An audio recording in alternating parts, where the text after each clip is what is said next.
Yeah, thank you very much for coming along. It's lovely to be in Amsterdam.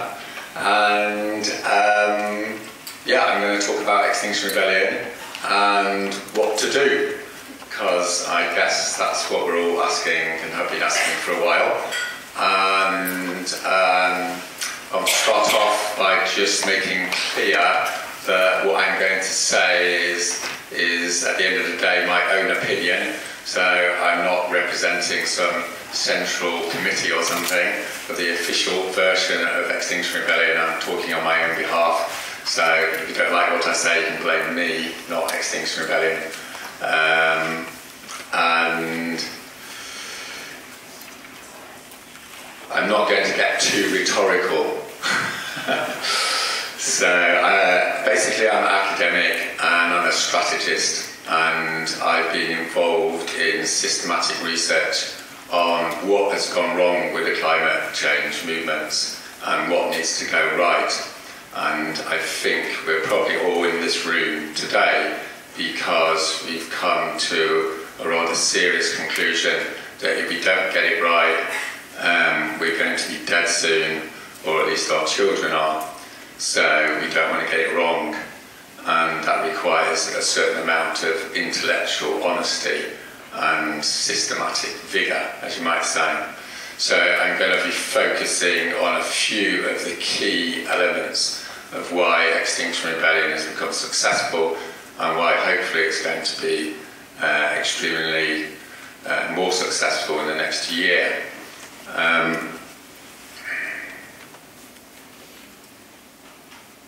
I want to say a little bit first about my new life.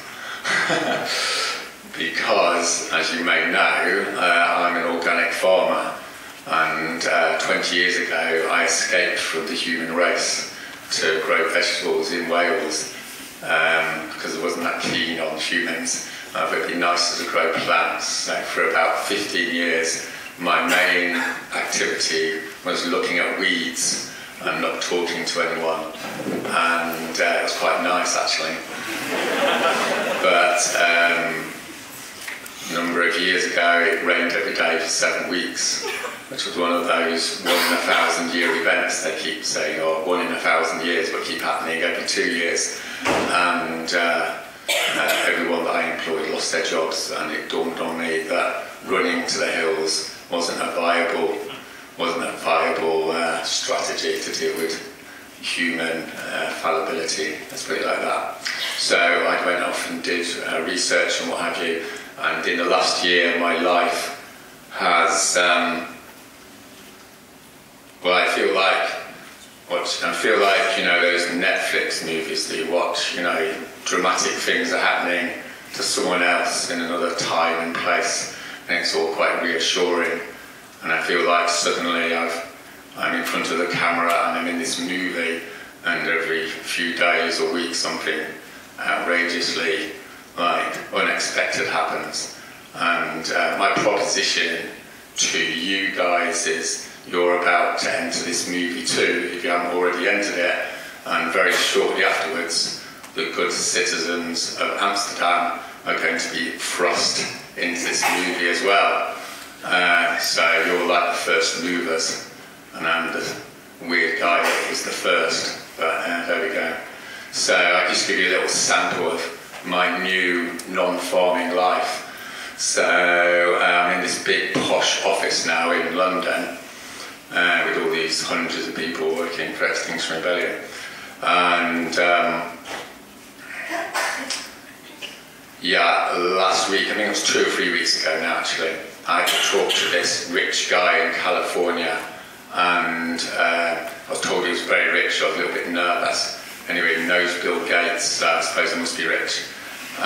Anyway, turns out his house was burnt down in the Californian forest fires. So he wasn't particularly slick at all, he was in a bit of a panic. And he said to me, "Roger, whatever it takes, whatever it takes." So that was good because he's got quite a lot of money.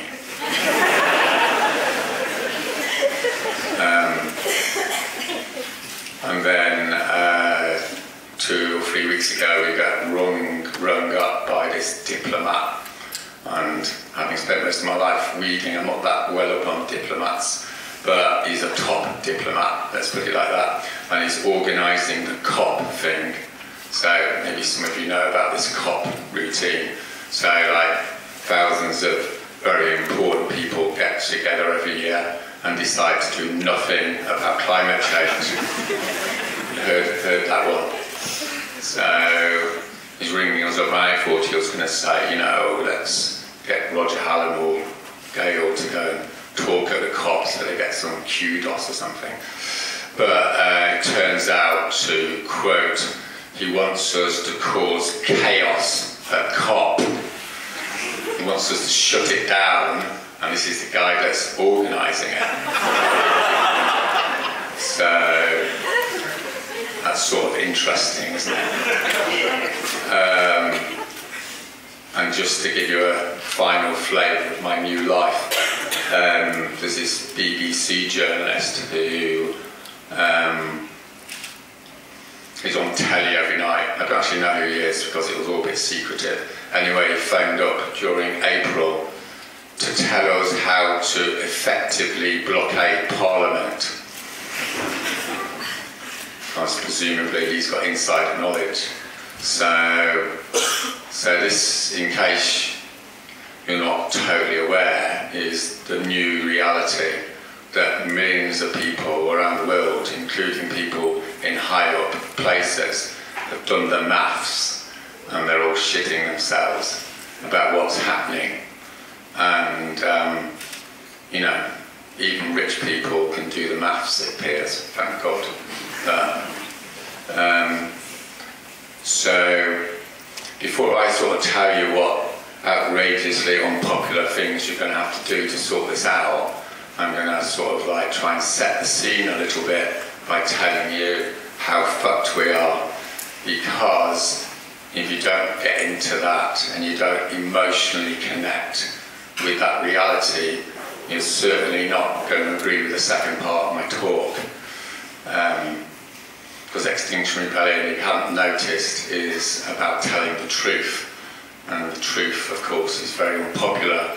And one of the reasons the climate change movements have failed, and the liberal elites and the diplomats have failed, is because they've been lying to people about how bad it is. They haven't been saying how bad it is.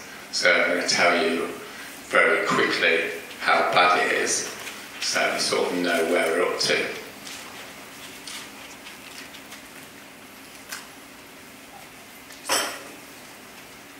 Alright, I quite like the idea of killer facts.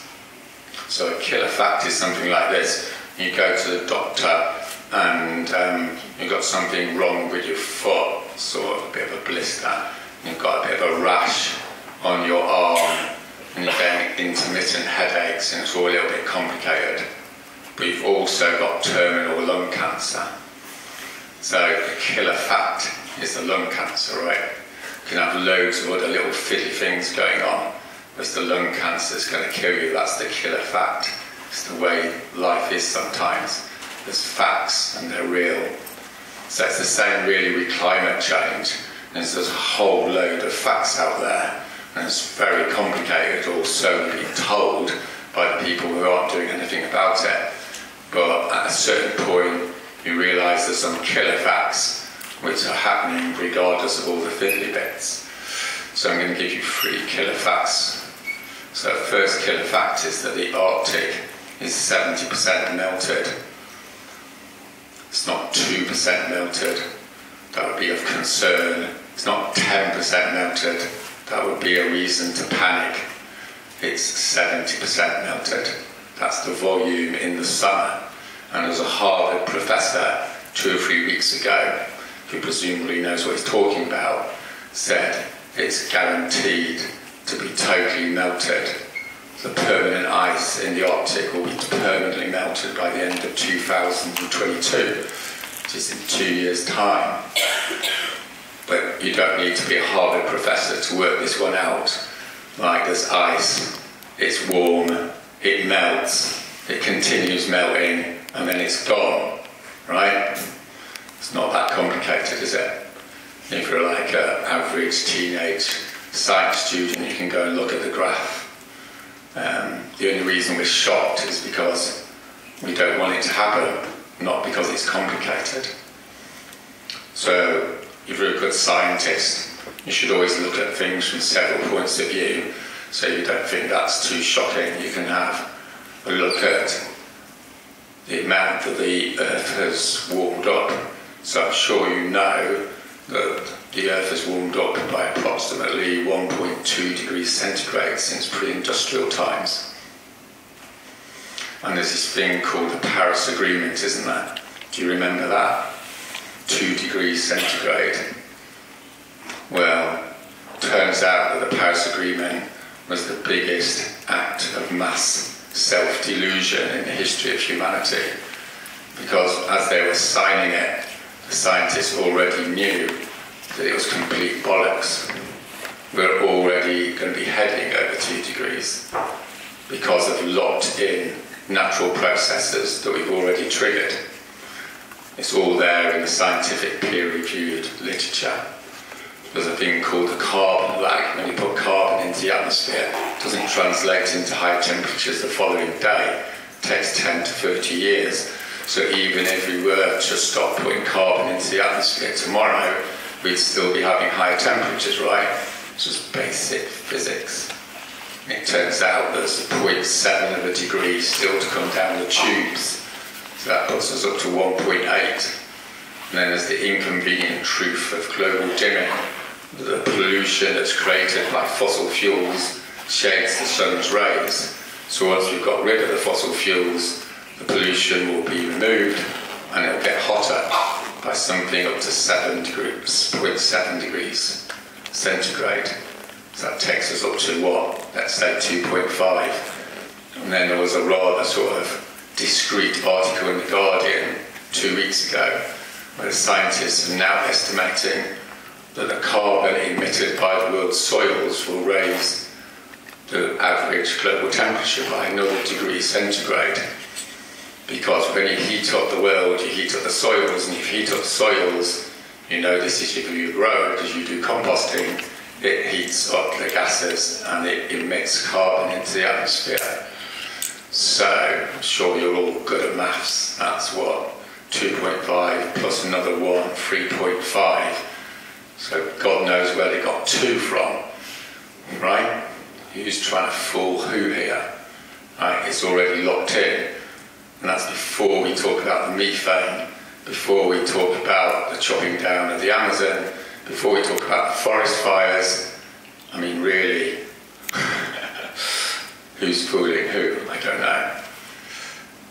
In case that's not totally convincing, then just look at the gold standard of climate change science, the parts per million of CO2 in the atmosphere. It was 280 pre-industrial times. It's now 415. It's been going up exponentially for the last 100 years. It was 1 part per million, 2 parts per million. When I started telling people about the climate crisis, I felt I was being a little bit radical by suggesting it would be 3 parts per million. Last year it went up by 3.5 parts per million, because guess what? It's exponential, right? It's predictable. It's been going up for 100 years. So 10 times 3.5, that's 35, right? Plus 415, that's 450. 450 is 2 degrees centigrade, locked in. It's not complicated. And the latest reports coming out from the scientists that are advising the IPCC are that once we get to 560 in approximately 20, 30 years' time, that's going to produce a locked-in increase in global temperatures of 5 degrees centigrade. Let's go and check out 5 degrees centigrade. One scientific opinion is that equals 1 billion people huddled around the poles. So where have the other 6 billion gone? They're dead. That's what the science is predicting. There's no words to describe the horror of it, so I won't try. But suffice to say, that's not the worst news.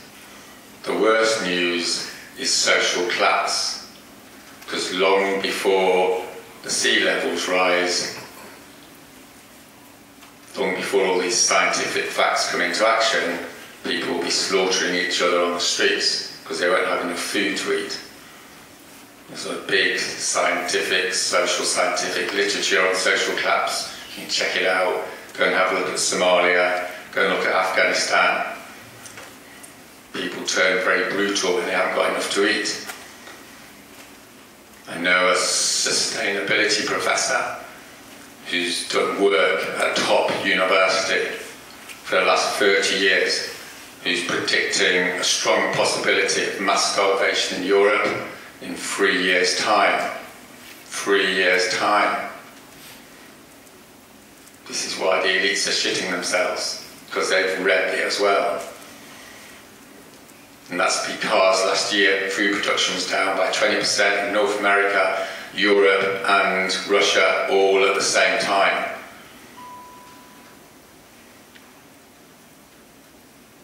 So,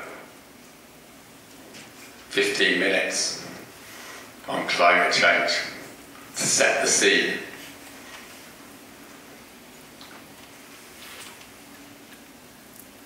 So the big question is what to do, right?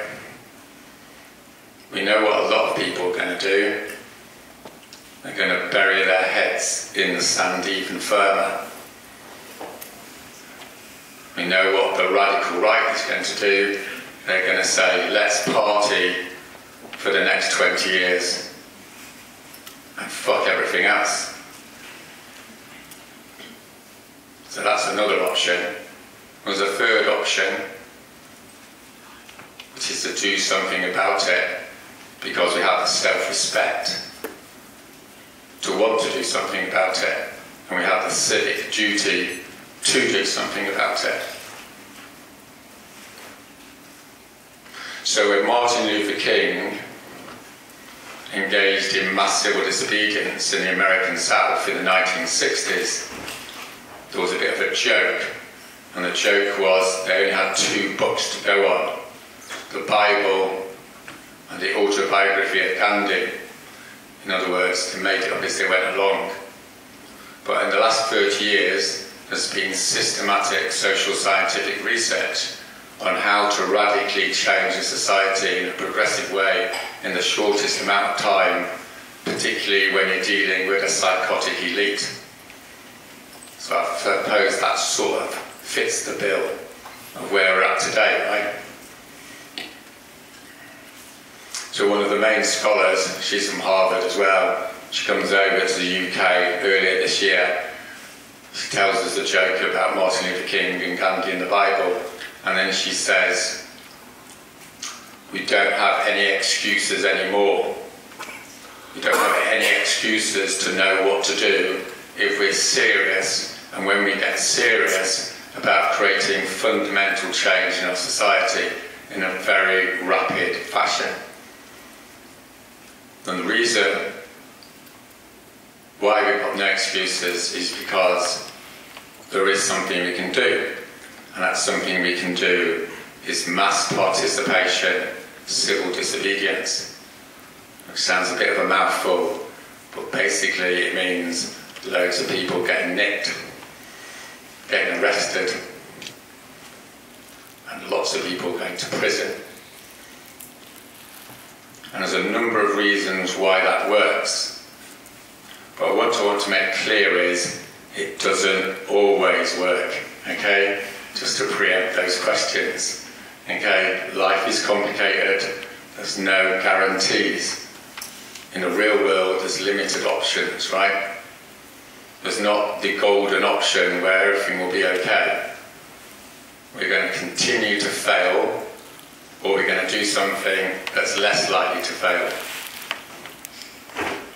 So the reason why civil disobedience is less likely to fail, or could work, is because it causes disruption.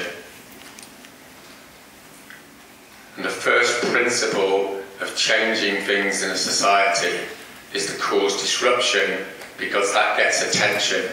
No attention, no change. The second reason why disruption works is it costs the bad guys money.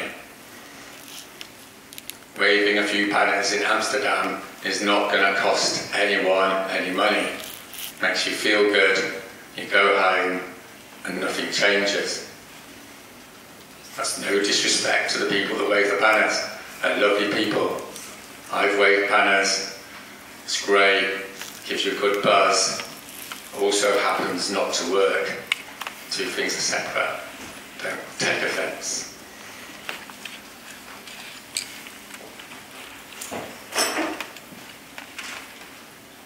Okay, so disruption costs people money, and when you cost the elites money, they come to the table. The working classes of Europe discovered this around 1880. If we went to the bosses and asked for a wage increase, they knew what the answer was. No. When they withdrew their labour and cost the bosses money, their accountant came in and told them to go and negotiate, and they got a wage increase. It doesn't always work, but we all know it does. This is what we have to do to the elites. It's cause economic disruption, close down cities, cause a fuss, cause a stir, get attention, cost people money. The second element of it is sacrifice. Sacrifice is a bit of an old-fashioned word, a bit of a taboo, but the fact of the matter is, sociologically speaking, if people don't suffer for the cause, you don't get radical political change. Sending an email, sending a cheque to Greenpeace, sending off something to go lobbying, talking to your MP, not going to cost you much. People take notice of you when you've been arrested, when you go to prison, when you lose your job, when you die. That's how Europeans won their liberty and won their freedoms. It's through suffering for the greater good. And for the last 30 years, Europeans have had a nice time in the main because we didn't have to step up. But as I said at the beginning of my talk, we're about to re-enter history. The last 30 years was a little bit of an aberration. We're about to re-enter this drama that people have to step up and sacrifice themselves in order to fulfill their civic duty and their values. So I'm going to give you like 3 little examples. If I've got time, I'll give you 5.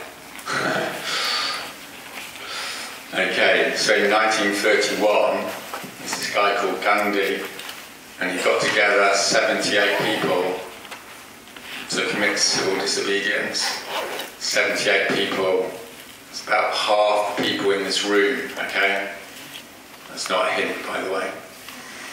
But half the people in this room decided to do something. The first principle of sacrificial civil disobedience is it doesn't start with many people. It starts with very few people. And he went to the coast of India to make salt, and the British authorities, being the British, wanted to make money out of it. And they said it was a tax, and Gandhi said, we're not paying a tax, we're just going to make salt. And so like several thousand of his followers, they've got a few more by then, went to the coast, and they, to cut a long story short, there was a big line of British military police, and they went up to the line, and the British police got their truncheons out and split open their heads with the truncheons. There was blood everywhere, photos were taken of it, newsreel was taken of it. It was a big international scandal. How could these British police be breaking the heads of people who just wanted to make salt? So the second principle here is to do something that's obviously innocent, but also is totally illegal in the eyes of the authorities. What civil disobedience does is it draws out the implicit violence of the system and makes it explicit. No one really cares about climate change because the violence that is being enacted by the elites is covert, right? There's not dead bodies on the streets of Amsterdam. Your job is to make that violence that's implicit, explicit. So let me give you another example. In the early 1960s, 25 students decided to engage in sacrificial civil disobedience. It's about a quarter of the people in this room, not many. They were black and white students, most of them about 20, 21 years old, but they'd had enough of racism, and they sat black and white students next to each other in a coach, going down to the deep south. An innocent act, right? But totally illegal. And all the civil rights movements guys were phoning them up saying, don't do it, you're going to get yourself killed, you're going to get yourself beaten up, you're going to bring down the reputation of the civil rights movement. It's too risky. That's another rule of thumb. You've got to take risks and do things lots of other people think are reckless. So they did it, and guess what happened? The Ku Klux Klan surrounded their coach, they set light to the coach, they dragged the guys out and beat them up.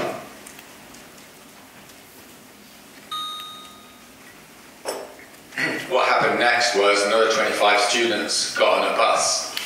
Because what happens is when people sacrifice themselves for the greater good, it doesn't turn other people off. It makes people want to step up as well. So another 25 students went down. They were blockaded in a coach station, surrounded by a mob. It was touch and go whether they were going to get beaten up or not. It was on the front page of the papers all around America. The Kennedys read it, they sent down a special representative, the racists beat up the special representative. This wasn't a smart move. Never think that the opposition are very intelligent. They're not. It's another rule of thumb. That inspired 500 people to get on the buses. By the end of the summer, there were 500 people in Mississippi in prison doing hard labour. That autumn, the federal government cracked and they brought in era-busting legislation to make it illegal to have segregation on the buses. That was a 3-month campaign to change a fundamental piece of legislation, to be ruthlessly attentive to what works if we're going to succeed. We haven't got time for sentimentality. And the fact of the matter is, if you get a critical mass of people in one place, organised to do direct action, it'll sort itself out. Just do it. In January, I sprayed chalk the front of King's College. 8 students came up to me and said, we want to do some of this, looks quite exciting. I said, cool, let's go and spray chalk the whole of the Gothic central hall of King's College. You've seen those sort of places on telly, all those period piece things, statues of colonial heroes, all that business. So it was a military operation. There was 2 of us from 4 directions with our spray chalk. We entered the college central hall. We spray chalked it for 5 minutes. It was a total mess. No one got their messages out properly. It was all nerve-wracking stuff. Anyway, the vice principal was down in 5 minutes. It took the vice principal 5 minutes to come to the scene. Do you know what he said to me? He said, "This sort of thing shuts down the conversation, Roger." And I said to him, "This is the first conversation I've had with you." So remember that little phrase, this will go down well. So the following day I was suspended, was banned from King's College. I wasn't allowed to go into King's College. So what did I do? I went into King's College. They dragged me out of King's College. I wasn't going to blink. After 10 days they blinked, they let me back in. PR department was panicking. This is how civil disobedience works, right? You upset people and then they start talking to you. You won't get them to talk to you unless they get upset. It's fundamental. Think about that with Amsterdam City Council. Then I said I was going to go on hunger strike. So we had an emergency investment meeting. When you go to Amsterdam City Council and they say, fantastic stuff on climate change, so pleased, you're doing lots of work. We'll talk about it at our meeting in September. It's not a law of physics that they have to have a meeting in September. It's a social construction. If they're in a panic because someone's on hunger strike, they'll have a meeting tomorrow. They had 2 emergency meetings. I was on hunger strike for 14 days. After 14 days, they succumbed. They had a press conference in front of the press, signed a piece of paper, commitment to totally divest from fossil fuels in 2 years. Done in 5 weeks.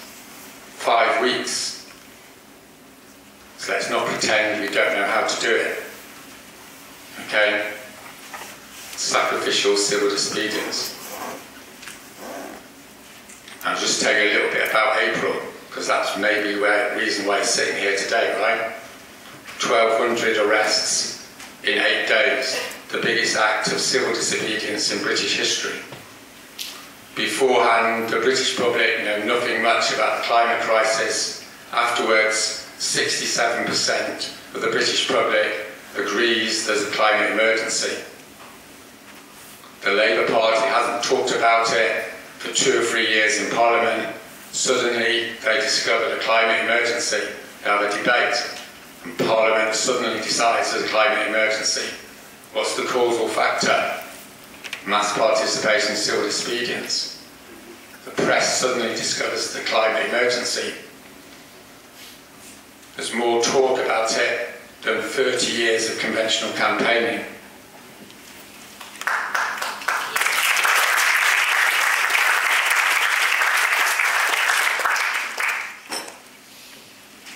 In the following 4 weeks, 50,000 people join Extinction Rebellion. If you want to recruit people to XR in the Netherlands, you know what to do. Cause trouble. In the weeks and months after April, we raised £500,000 through small donations. If you want to fundraise for Netherlands XR, do you know what to do? Go and cause trouble. That's how you build a movement.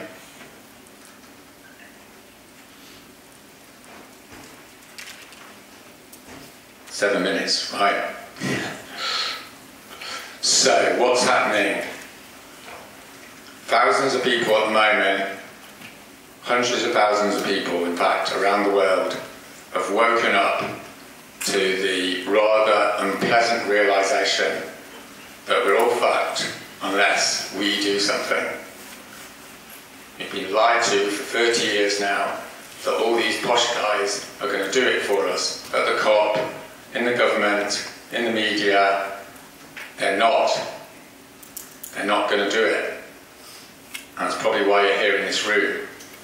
It'd be really nice if they did, wouldn't it? So I could just go back and read my spinach. But they're not. Okay? So I have to get on and do it. And why you have to get on and do it? Because there's no one else.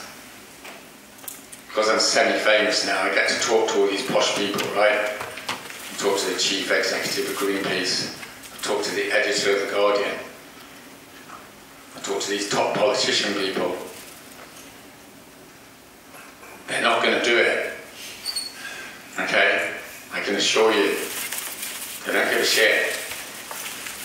They say they do, but they don't. Because if they had, and they did, something would have happened, right? The British Parliament decided there was a climate emergency. What did it do? Nothing. What did the British government do? It agreed, 4 weeks after the climate emergency, it agreed to go ahead with a third runway at Heathrow, the biggest carbon-intensive infrastructure project in the whole of Europe. It's got the carbon emissions of Kenya, for God's sake. They're not going to do anything. So people are stepping up. A lot of people are stepping up for one simple reason, that they're terrified. They've heard what I just told you in 15 minutes. And they decide that they're going to get hurt anyway, or their kids are going to get hurt. So they might as well put themselves in harm's way. The penny drops. There's no sort of going back. They're going to lose their career anyway. This is like an important moment in the development of civil disobedience. There's an interview with a girl, just the children's march, and they say, what are you doing this, you know, you're going to lose your grades, you're going to fall out with your parents, you know, you're putting yourself in a position where you're going to get arrested, be thrown into prison. She says, I'm going to get hurt anyway, so I might as well. And another reason why people are stepping up to do civil disobedience is because it's an act of conscience. It's an act of duty. They can't live with themselves and not act. And that's one of the biggest reasons why people step up, because they have some self-respect. And when their governments are facilitating the genocide of the next generation, they decide they've had enough and it's time to act. A red line has been crossed. And the third reason people are stepping up is because they've got a sense of adventure. Because you're in that boring job, living that boring life.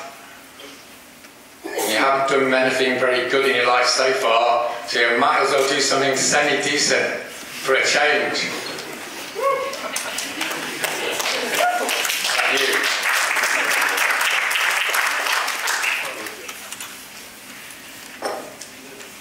So don't get the idea you're all virtuous because you're sitting in this room and being all saintly, right? You can be screwed up and get arrested, don't worry about it. In fact, a lot of people that are really screwed up actually engage in civil disobedience because they're really screwed up. The old-fashioned word for that is redemption, to do something decent. So there's a whole load of reasons why people are stepping up, right?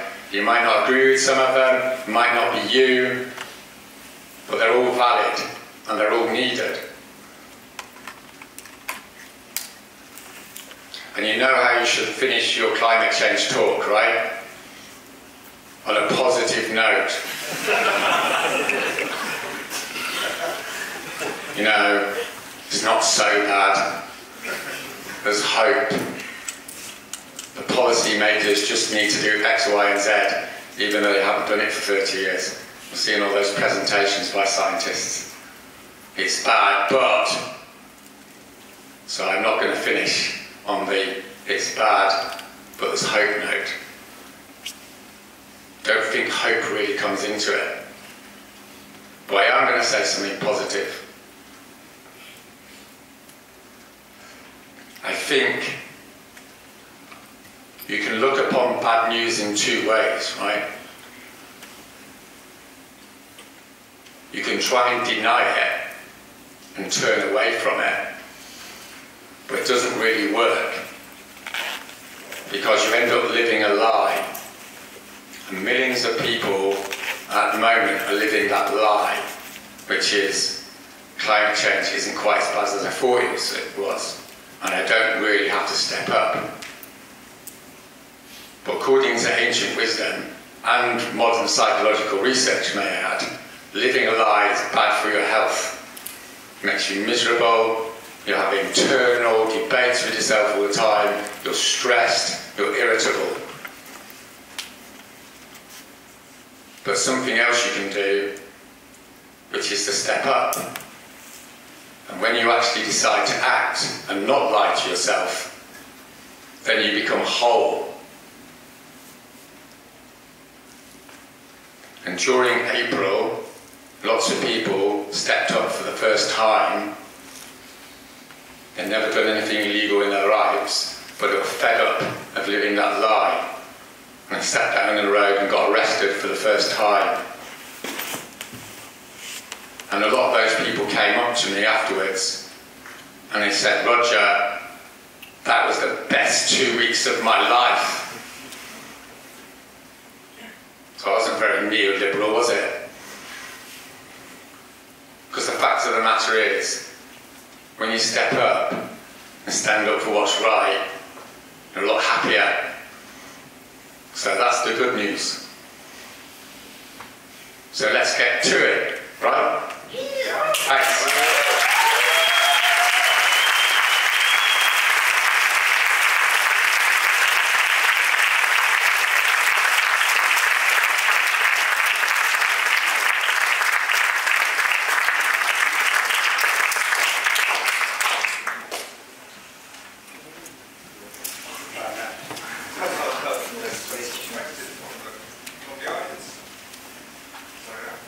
Put your hand up then, I guess. So thank you for your talk, thank you for your work. You said that it's important to do something obviously innocent. What we know is that the Dutch police, when it comes to white protests specifically, is very good at de-escalating and having a conversation. So we know that a lot of these protests, or a lot of these actual civil disobedience end sort of not in escalating police tactics, which in turn could, these escalating police tactics could inspire more people to step up. So doing something really obviously innocent in the Dutch context does not lead to escalating police tactics. So you need to do something that is maybe less obviously innocent, but that could lead to a lot of problems for regular people. So how do you see that problem? Yeah, well, you have to do some research. We had the same problem in the UK, which was we kept trying to do things and the police wouldn't arrest people. It's a particularly British problem. So maybe, that's just us. But the name of the game is to tip the police over into a position where they will arrest you, and obviously in most places that's not too difficult. But as much as it's difficult, then you have to work out where that point is. So, for instance, like when we were doing the strategic design for the April Rebellion, we used our police intelligence, as you might say, to work out that if we just occupied one big roundabout in London, the police would probably just let us get on with it. But if we occupied 4 or 5 sites, then they'd tip themselves over to a position when they would have to start arresting people. So we were in a bit of a panic because we didn't know if we had enough people. So we took a bit of a risk, because risks are good, remember. And we occupied those 4 places. So usually, from a practical design point of view, it's doing it with more people for a longer time in a more sensitive place. And at some point I can guarantee the police will arrest you. Yeah. So, something to think about. Small follow-up question. The problem is that even when people get arrested in these NVDA situations, it even is a de-escalating factor often by the police employed. So the arrest in the end leads to nothing. So that's an issue I see a lot in environmental NVDAs in the Netherlands. So what happens next? You have to escalate until people do notice. As I said at the beginning, it's not like press the arrest button and everything's hunky-dory, right? You have to experiment and mess around with it and be innovative and come up with designs which will trigger sort of, a lot of publicity and what have you. And that's one of the reasons why I've been advising people to do stuff in the capital city, because although it's really great to do things in the regions, I'm in Wales, I'd love things to happen in Wales, but no one gives a fuck about Wales. It's on the edge of the UK, it's poor, it's rural, no one in the elites has heard of it even, right? You have to go down to Westminster, where the bad guys go to work, and stop them from getting to work and all the rest of it. And you have to build that up, right, over a third of a year or whatever. And there's a good argument for doing high-level civil disobedience. as you may be aware, some people may be flying toy drones at Heathrow in September. Don't ask me how I'm doing it. That will get people arrested, I can guarantee that. And that people will go to prison. But it's also totally safe and quite innocent in so much as it's nothing to do with the flights. So you need to sort of root around and find something that will, you know, do the business. But to be honest with you, I don't think that's the main problem. The main problem is to get the numbers on the street and getting, you know, enough people to do it. And that's all hard craft, of course. Yeah. I'll stand up, sitting here at the side. Thank you very much for being here. I myself came over from Maastricht, where I live, and this very morning we were at the supermarket, the Lidl, which is a place where the poor people go to do the shopping, so to say. We were standing there with our petition to pressurize the local government to, you know, do the climate emergency. And actually it went quite well. You know, it's really a common good that people are concerned about it. Because actually I was expecting the type of arguments that we hear our extreme right-wing people say, like Baudet. He says that, well, your climate deal is going to cost 100 billion euros, etc. And this really feeds in a smart thinking of the extreme right. It feeds into the idea that the poor people have, that they are paying for the price of, you know, multinationals polluting all, you know, society, the world, and so on and so forth. But this is one of my concerns, actually, and I would phrase it as a question.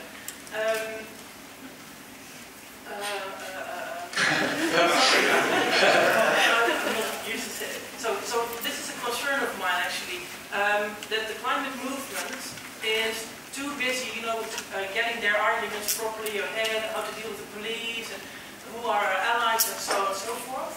And they're failing to see the, you know, the huge threat.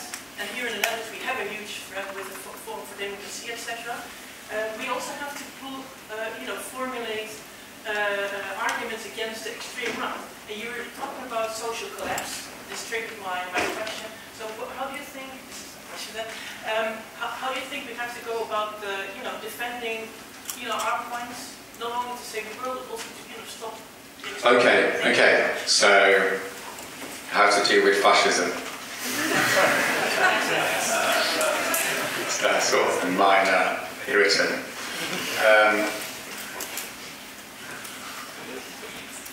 Good question. Okay, so. If I'd had an hour and a half, I'd give you the other half of the talk, which is how to deal with fascism. Okay, so the biggest error that Extinction Rebellion groups are engaged in around the world, in my humble opinion, is they're not talking to ordinary people. And it's only by talking to ordinary people that you're going to build a mass movement.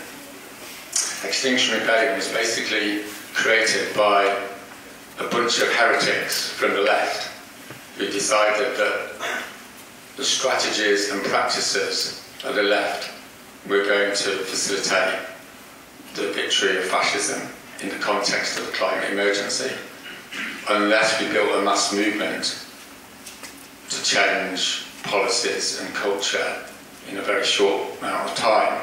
And the central thrust of that strategy was not to engage with the left. The central thrust of the strategy was to talk to people who don't even know what the left means, right?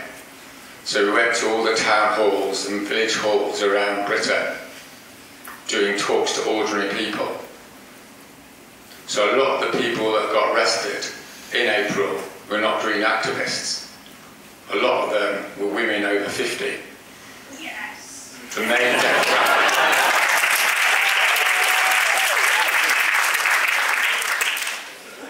Women over 50 are the future.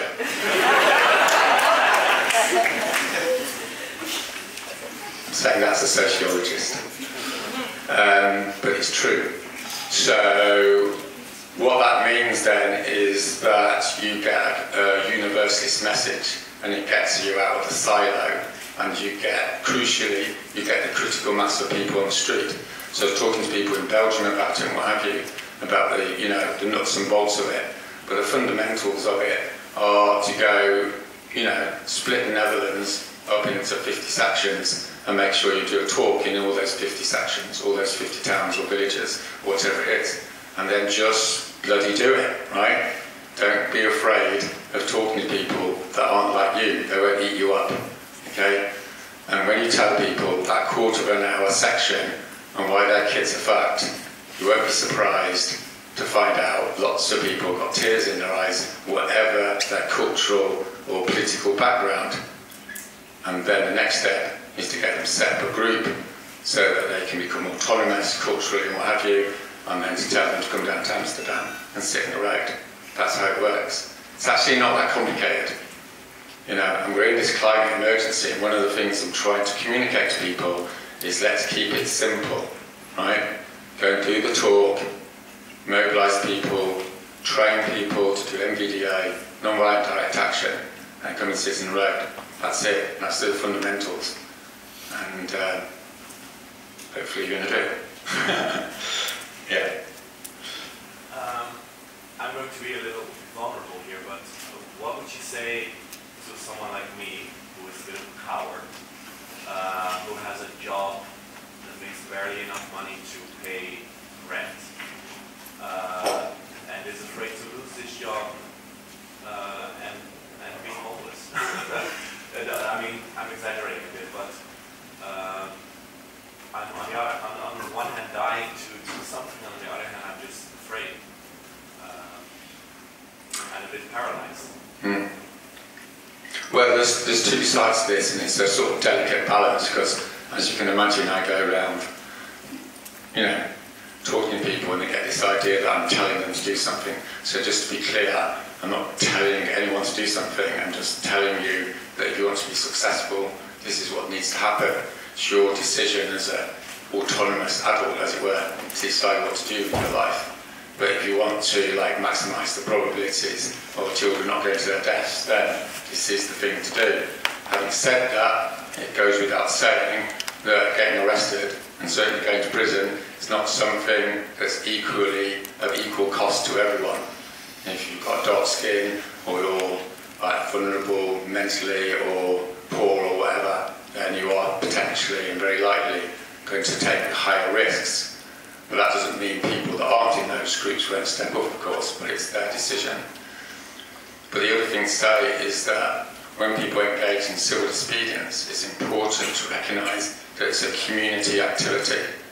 You go into resistance in community. So what that means is the people that can't or won't then support the people that can and will. And they need support. And a big part of Extinction Rebellion is everyone is crew. So there's no hierarchy. If you're going to prison, that's cool. If you're going to walk their dog, that's cool. Okay? We're all in this community together, and we're all going to grow together. And people will make their decisions when they're ready to make them. And that's obviously very difficult. And it's not for me to tell people when they should or shouldn't make the decision, right? And at the same time, this is the direction of travel. And it's a climate emergency. And if you're sitting there thinking about it, then, you know, it's not that bad. What can I say? Having been arrested 10 times in 2 years, I'm still here. You know. First time I got arrested, by the way. First time I blocked a road, my legs were shaking. Okay, I don't think I was some sort of special person. I had a very overbearing mother, so I like to be nice. It doesn't come naturally. Okay. The reason I'm not being nice is because I'm fucked off, not because I'm not nice. So, yeah, don't get that idea. Yeah. Two things. What the gentleman said there, you mentioned that we should think of us, let's think of the group, the community. Maybe there should be like a safety net where walking dogs, people offer spaces in their houses to somebody who has been arrested or lost their job because of action. And they write their names down and they commit to that. And that, I think, is quite, that gives people, there's an insurance there. You know, somebody's going to look after me. And it's not just, oh, well, you're part of the community. we actually do that. We offer our services just in case something happens to somebody. Right? Yeah. So that's something we could perhaps do, you know. Our safety net, our cushioning for those people that are caught. The other thing that I just mentioned, you talk about going to the centre of a city, because nobody cares about Wales, nobody cares about the north of Scotland. The Netherlands has a really small population, like less than 20 million, but there are 2 capitals. There's an administrative capital as well in The Hague. And there are 2 groups. In fact, there's Leiden group as well in Den Haag and Amsterdam. So would you suggest that maybe we forget the kind of work in Den Haag, so when there's action just in Amsterdam or just in Den Haag, because otherwise it's going to be quite fragmented. Yeah, I mean, well, there's 2 questions there, isn't there? But yes, just to clarify, if you're not familiar with the history of civil disobedience, it's not like, you know, you're sitting in this theatre one day and then you turn up the next day to throw yourselves, you know, at the foot of the police. It doesn't work like that. It's not a very effective strategy. The thing to do is to go and get training. So it should be non-violent direct action training, and then after that you should be joining an affinity group. It's extremely important to be in a group so that you can all support each other. And the people in affinity groups aren't just people that are going to get arrested or go to prison or whatever. They're also people that are doing support. So that's your little community of support. So I'm presuming that's sort of on the go. As far as like where to go is concerned, as I said, like, to be brutally honest about it, doing things all over the place doesn't work. So I have a lot of sympathy for it. I mean, we've just done like blockades of 5 UK cities, but the reason we've done that is explicitly to movement build. I had to give people the experience of talking to the police and getting arrested and doing post-arrest support and all the rest of it, so that they're preparing themselves for October. But in October, we're totally clear strategically. We're all going to London. Obviously in the UK, it's pretty straightforward because London runs the show, right? So in the Netherlands, it's a little bit more tricky. So obviously it's your call. But the fundamental principle is maximise your resources in one time and place to get your maximum effect. That's the material principle. This is a climate emergency, and we have to be ruthlessly, attentive to what works if we're going to succeed. We haven't got time for sentimentality, you know. And the fact of the matter is, if you get a critical mass of people in one place. Thank you.